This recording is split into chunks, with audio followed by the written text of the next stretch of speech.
धमतरी जिले के खिसोरा धान उपार्जन केंद्र से बड़ा मामला सामने आया है, जिसमें हजारों क्विंटल धान बारिश में खराब हो चुका है। वहीं कई क्विंटल धान खराब होने की आशंका है।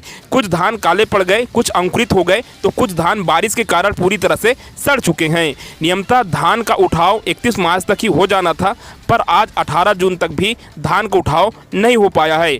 प्रबंधक परमेश्वर निर्मलकर का कहना है कि विभाग के अधिकारियों को बार बार सूचित करते रहे, पर उन्होंने कोई सुध नहीं ली। इसी तरह धान खराब होने के संबंध में उन्होंने बताया कि ढकने के लिए तिरपाल की कमी और चूहों के कारण धान खराब हुआ है। वहीं निरीक्षण के लिए आए अधिकारी के देवांगन ने हमारे संवाददाता को जानकारी न देते हुए सीधे कलेक्टर से जानकारी लेने की बात कहते हुए अपना पल्ला झाड़ दिया गया।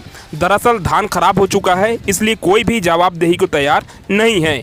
सवाल ये है कि अगर विभाग के कर्मचारी और अधिकारी अपने जिम्मेदारियों से बचेंगे तो उनके दायित्वों का निर्वहन कौन करेगा। हमारे साथ हमारे सहयोगी निमेश शुक्ला जुड़ चुके हैं, जो इसकी सही जानकारी हमें देंगे। निमेश, बताइए कि क्या कुछ जानकारियां हासिल हुई है। निमेश जी, आज हम धमतरी जिले के मंगलरोड ब्लॉक के खिसोरा धान उपार्जन केंद्र आए हुए हैं, जहां पर बारिश की वजह से यहां पर हजारों बोरे धान, हजारों कट्टे धान भीग कर खराब हो चुके हैं, जिसमें कालापन आ चुका है। किसी में तो कई बोरियां धान तो अंकुरित भी हो चुकी हैं, जिसमें आप देख सकते हैं कैसे यहाँ पे धान को फैलाया हुआ है।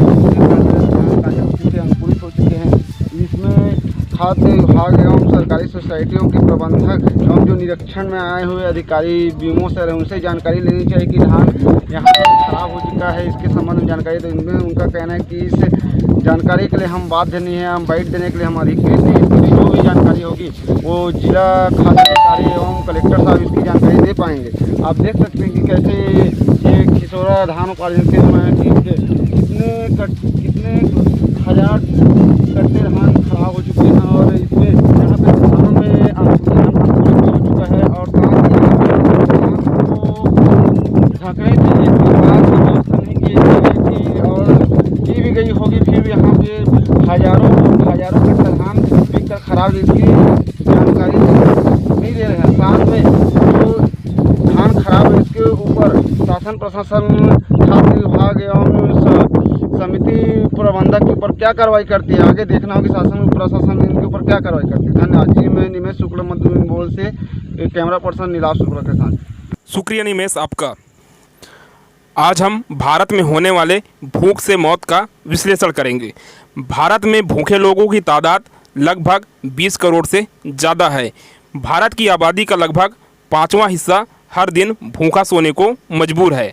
ग्लोबल हंगर इंडेक्स 2020 में कुल 107 देशों को शामिल किया गया, जिसमें भारत 94 पायदान पर है। बेशक भूख अब भी दुनिया में एक बड़ी समस्या है और इसमें कोई झिझक नहीं कि भारत में दशा बद से बदतर है।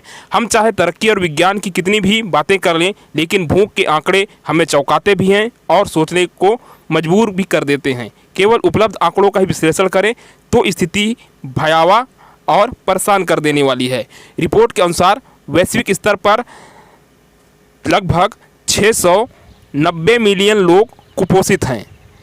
भूख के कारण औसतन प्रति सेकंड एक व्यक्ति की मृत्यु होती है और प्रति घंटे 4000 व्यक्तियों की मृत्यु होती है।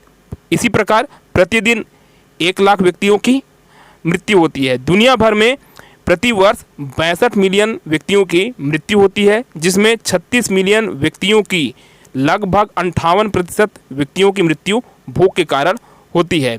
दुनिया भर में जहां करीब 50 लाख बच्चे कुपोषण के चलते जान गंवाते हैं, वहीं गरीब देशों में 40% बच्चे कमज़ोर शरीर और दिमाग के साथ बड़े होते हैं।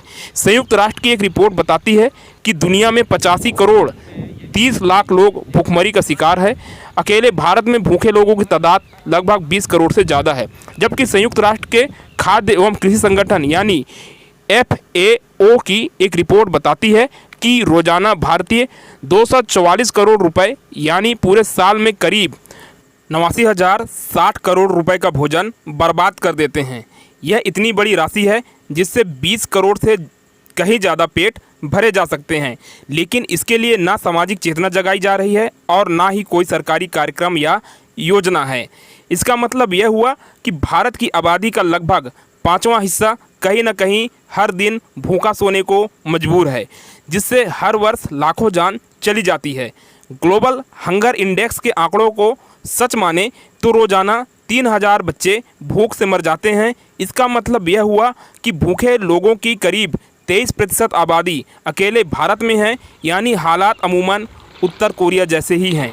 शायद यही कारण है कि भारत में 5 साल से कम उम्र के 38% बच्चे सही पोषण के अभाव में जीने को मजबूर हैं और इसके चलते उनकी मानसिक और शारीरिक विकास, पढ़ाई लिखाई और बौद्धिक विकास पर बुरा प्रभाव पड़ता है। ऐसा कहा जाता है कि अधिकांश अपराधों के पीछे एक कारण भूख भी है। आज हम आपको ये सब क्यों बता रहे हैं? वो इसलिए कि जिस तरह से मंडियों में रखरखाव के अभाव में टैक्स पेयर्स के पैसे और धान की बर्बादी की जा रही है, उतने में कई हजार लोगों का पेट भरा जा सकता है जो कि भूख के शिकार हैं।